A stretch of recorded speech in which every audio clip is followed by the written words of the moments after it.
और कल एसपी नेता इंद्रजीत सरोज के बयान के बाद अब सांसद रामजी लाल सुमन ने एक बार फिर नया मुद्दा छेड़ दिया है। समाजवादी पार्टी के नेता हो या फिर हो सांसद, सनातन पर लगातार सवाल खड़े कर रहे हैं।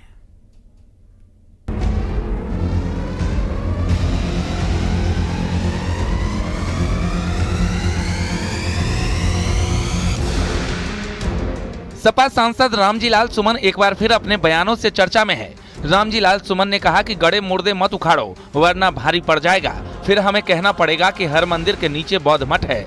अखिलेश यादव आगरा आ रहे हैं, मैदान तैयार है, दो हाथ होंगे। अगर तुम ये कहोगे कि हर मस्जिद के नीचे एक मंदिर है, तो फिर हमें ये कहना पड़ेगा कि हर मंदिर के नीचे एक बौद्ध मठ है और तुम उन्हें जरूर बड़े मुर्दे मत उखाड़ो। गड्ढे बड़े उखाड़ोगे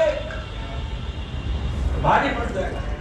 इस समय में समाजवादी पार्टी के राष्ट्रीय अध्यक्ष श्री अखिलेश यादव की 19 अप्रैल को आ गए। लड़ाई का मैदान तैयार होगा, दो हाथ होंगे। 10% लोग हैं और दूसरी तरफ सामाजिक न्याय की 90% शक्तियां हैं। विजयी हमारी होगी, कोई माई का लाल हो नहीं सकता। विवादों में आने वाले एसपी सांसद रामजी लाल सुमन ने अब अपने बयानों पर सफाई दी है। उन्होंने कहा कि हमारा मकसद हिंसा फैलाना नहीं है। और जहां तक के मेरे बयान का सवाल है, कहा गया कि साहब दो हाथ हो जाए। दो हाथ का मतलब क्या है? दो हाथ का मतलब पॉलिटिकल पार्टीज में जो लड़ाई होती है, लड़ाई वैचारिक होती है। कोई फौज की लड़ाई थोड़ी है, ये शस्त्रों की लड़ाई थोड़ी है।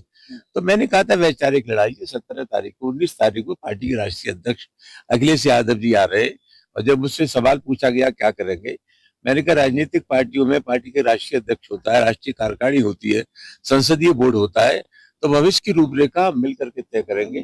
हमारा मकसद कोई तनाव पैदा कर नहीं है, वातावरण को हिंसा का वातावरण बनाना नहीं है। हमारा कोशिश है सामाजिक सद्भाव पैदा हो, लोग प्यार और मोहब्बत से रहें। कल कौशाम्बी में सपा नेता इंद्रजीत सरोज ने भी मंदिरों पर सवाल उठाए थे और कहा था कि अगर मंदिरों में ताकत होती तो विदेशी आक्रांता नहीं आते।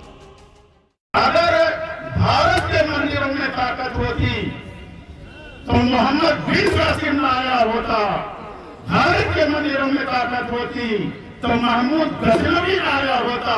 भारत के मंदिरों में ताकत होती तो मोहम्मद घोरी आया होता और इस विरुद्ध को लूटने का काम न किया होता। इसका मतलब मंदिरों में ताकत नहीं थी। सनातन पर सपा नेताओं का ये बयान कोई पहली बार नहीं है। इससे पहले भी कांवड़ यात्रा हो या फिर महाकुंभ, सपा नेता सवाल उठाते रहे हैं। Bureau report, news 18।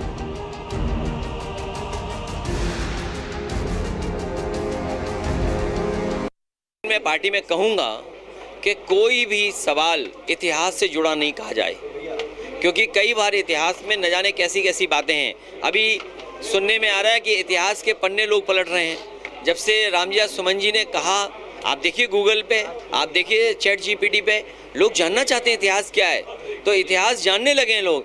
मैं ये चाहता हूँ इतिहास की बातें अगर हमें अच्छा रास्ता न दिखा सकें, हमें कोई पॉजिटिव रास्ते पे न ले जा सकें, हमें सकारात्मक दिशा न दे सकें, तो इतिहास को इतिहास ही रहने देना चाहिए, इतिहास पे चर्चा नहीं करनी चाहिए। मैंने कहा इतिहास को इतिहास रहने दो। जो इतिहास हमें आपके बीच में खाई पैदा करे, उस इतिहास के बारे में नहीं जानना। अब मान लीजिए मीरा ने जो भजन गाया वो नुसरत फतेह अली खान ने गजल में गा दिया, तो अब कहाँ पकड़ोगे? नुसरत अली खान साहब को पकड़ोगे क्या या मीरा जी को पकड़ोगे?